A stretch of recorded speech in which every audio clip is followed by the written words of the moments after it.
أعوذ بالله من الشيطان الرجيم. بسم الله الرحمن الرحيم. ألم نشرح لك صدرك ووضعنا عنك وزرك الذي أنقض ظهرك ورفعنا لك ذكرك فإن مع العسر يسرا إن مع العسر يسرا وإذا فرغت فانصب وإلى ربك فارغب. صدق اللہ العظیم. بسم اللہ الرحمن الرحیم. اللہ تعالیٰ کے بابرکت نام سے ہماری پریس کانفرنس کا باقاعدہ آغاز ہو چکا ہے. تو میں سب سے پہلے تمام معززین مہمان جو یہاں پہ تشریف لائے ہیں، پریس کانفرنس کے شرکاء، میڈیا کے لوگ، دیگر تمام افراد جو یہاں پہ تشریف رکھتے ہیں، سب کا شکر گزار ہوں کہ آپ یہاں پہ تشریف لائے. جیسا کہ آپ کے علم میں ہے کہ کینٹ میں تو سپریم کورٹ کی طرف سے ایک مبہم سا کیس چلا ہے دو فریقین کے درمیان. وہ جسٹ ٹو پارٹیز یا دو فرد کا ایک متنازع تھا. تو وہ کیس پرولانگ ہوتا اتنا آگے چلا گیا کہ وہ بچے درجہ اول سیشن جج ہائی کورٹ اور پھر سپریم کورٹ میں جا کے تو ایک جسے کہتے ہیں وہ پیادی کے اندر طوفان والی صورتحال غلب ہو گئی. اور الٹیمیٹلی آپ سب لوگوں کے علم میں ہے کہ آرڈر آ گیا جی کہ پورے پاکستان کے کینٹ اسکول بند کر دیے گئے. تو یہ ایک انتہائی سب سے پہلے تو ہم اس کی بھرپور مذمت کرتے ہیں کہ دو فریقین کے جھگڑے کو پورے ملک پہ کس طرح لاگو کر دیا گیا. اگر آپ کا جھگڑا آپ کے پڑوسی سے ہے تو وہ اس کا تنازع حل ہونا چاہیے. اب یہ تو نہیں ہے کہ پورے پاکستان کے پڑوسیوں کو ایک دوسرے سے دور کر دیا جائے، یہ تو کوئی حل نہیں ہے. اور ایک تو یہ موقف ہے میرا کہ جھگڑا دو فریقین کے درمیان تھا اور امپلیمنٹیشن صرف پلی کینٹ پہ نہیں آئی، صرف چکرالہ کینٹ پہ نہیں آئی، بلکہ پورے پاکستان میں آ گئی. ایک تو یہ بہت بڑا ظلم ہے اور ایک بالکل انصاف کے کہیں سے بھی کسی تقاضے کو پورا نہیں کیا گیا. اور دوسرا جس اصول کے تحت یہ فیصلہ لیا گیا وہ اصول کیا تھا یا وہ اس کے پیچھے ایک ہم کہہ لیں گے اس کے پیچھے کیا بنیاد کیا تھی کہ اتنا بڑا فیصلہ دے دیا گیا. وہ بنیاد تھی 1924 کا ایکٹ. اب یہ بات ذہن میں رکھنے کے قابل ہے کہ 1924 میں یہاں پہ انگریز تھے. انگریزوں نے اپنے مفادات کے مطابق ایک قانون بنایا کیونکہ وہ لوگ فارنر تھے. یہاں کے آپ آ کے انہوں نے چھاونیاں بنائیں تو چھاونیوں کے اندر فوجی ٹھہرتے تھے. فوجیوں کے اندر اس چھاونیوں کے اندر انگریز کا قانون ہوتا تھا. تو اس قانون کے تحت چھاونی کے اندر کوئی بھی جو ہے نا وہ تعلیمی جو ضروریات ہے وہ چھاونی خود پورا کرے گی، باہر سے کوئی نہیں پورا کرے گا. تو اس ایکٹ کی روشنی میں اب یہ مجھے بتائیں کہ یہاں پہ چھاونی کدھر ہے. فرض کریں یہاں جو آپ بیٹھے ہوئے ہیں یہاں پہ کوئی آپ کو کوئی چھاونی نظر آ رہی ہے، کوئی فوجی حرکت کرتے ہوئے نظر آ رہے ہیں، کوئی توپوں کی مشقیں ہو رہی ہیں یہاں پہ، یا کوئی یہاں پہ وہ بنے ہوئے ہیں فوجیوں کے بنکر بنے ہوئے ہیں جہاں پہ فوجی حرکت کر رہے ہوں، کسی کو گولی لگ جائے گی کیا ہو جائے گا، یہاں پہ کوئی چیز آپ کو نظر آ رہی ہے. تو سب سے بنیادی مسئلہ یہ ہے کہ خدا کے لیے انگریز چلا گیا ہے، اس ملک پہ رحم کرو اور اپنا قانون خود بنا دو.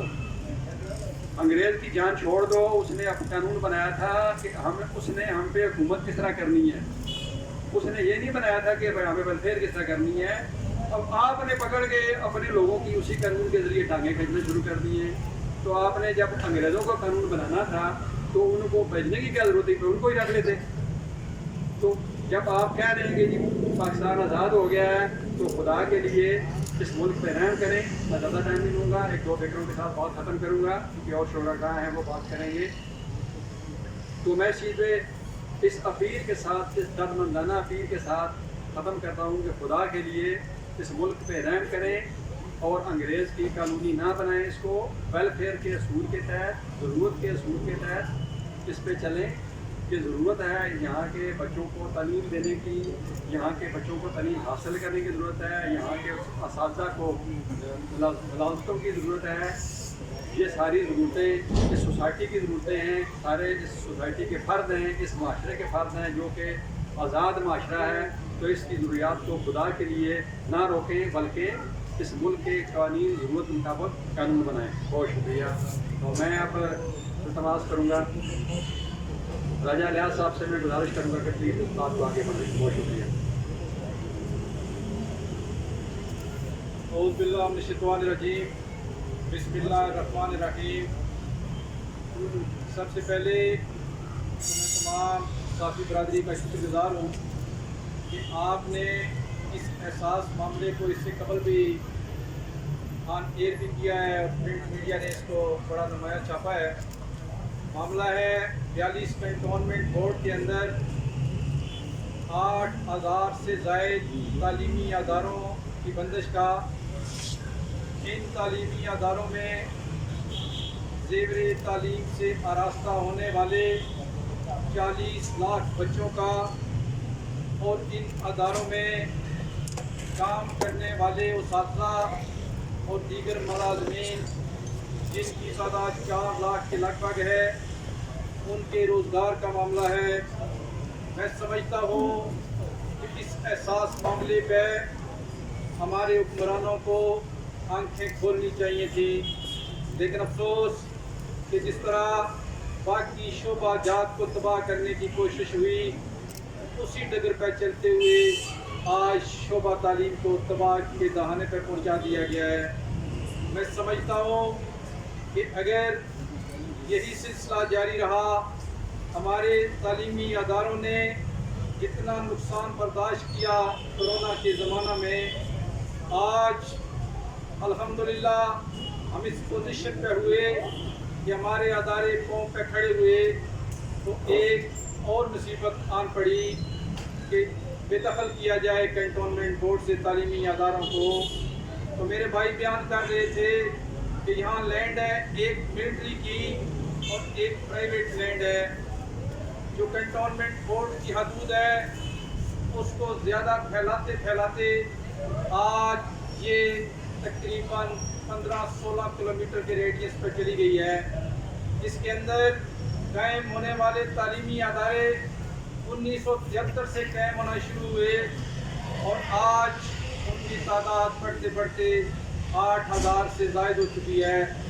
ان میں زیور تعلیم سے آراستہ ہونے والے بچے، اگر آپ ان اداروں کو کینٹ کی حدود سے باہر شفٹ کرتے ہیں تو میرے اس ایریا میں رہنے والے بسنے والے والدین، عوام جن کا تعلق کوئی وکلا ہیں، کوئی صحافی ہیں، کوئی دکاندار ہے، ان کے بچے ان اداروں میں تعلیم حاصل کرتے ہیں، تو ان کے بچے اگر کینٹ سے باہر جائیں گے تو ٹرانسپورٹ کا خرچہ آئے گا۔ جب ٹرانسپورٹ کا خرچہ آئے گا تو ہم یہ کہتے ہیں کہ اس ملک کے اندر پہلے ہی 3 کروڑ بچے اسکولوں سے باہر ہیں۔ اگر آپ نے دانشمندی کا مظاہرہ نہ کیا، ان اداروں کو روکنے کی کوشش نہ کی تو اس میں بحران پیدا ہو جائے گا اور یہ بچے جو 40 لاکھ ہیں یہ بھی آؤٹ آف اسکول ہو جائیں گے۔ اس ملک کے اندر پہلے ہی دنیا میں ہم پسماندہ ترین ممالک کی صف میں کھڑے ہیں تعلیم کے لحاظ سے، تو ہم پسماندگی کے لحاظ سے اور پیچھے چلے جائیں گے۔ تو میری آپ کے طرف سے یہ اپیل ہے چیف جسٹس آف پاکستان سے کہ وہ اس کا مثبت نوٹس لیں، اور چیف آف آرمی اسٹاف سے ہم گزارش کرتے ہیں کہ یہ کینٹ حدود ان کے کنٹرول میں ہے، اس کا نوٹس لیں۔ جو سلسلہ شروع کر رکھا ہے کنٹونمنٹ حکام نے، جو کرتیاں دکھائی جا رہی ہیں نوٹسز کے حوالے سے اور اشتہارات لگائے جا رہے ہیں سکولوں کے گیٹس پہ، اس سے بے چینی پیدا ہو رہی ہے۔ اگر اس بے چینی کی وجہ سے یہ اگر بے چینی طوفان بنتا ہے تو اس کے ذمہ دار ہمارے حکمران ہوں گے، اس کے ذمہ دار کنٹونمنٹ حکام ہوں گے۔ اس پالیسی کو ترک کرنا ہوگا، نوٹسز کو واپس لینا ہوگا۔ ہمیں کورٹ سے بھی بہت زیادہ امید ہے۔ ہمارا لاہور ہائی کورٹ میں زیر سماعت ہے کہ 21 دسمبر کو اس کی تاریخ مقرر ہے، اور اللہ کی مہربانی سے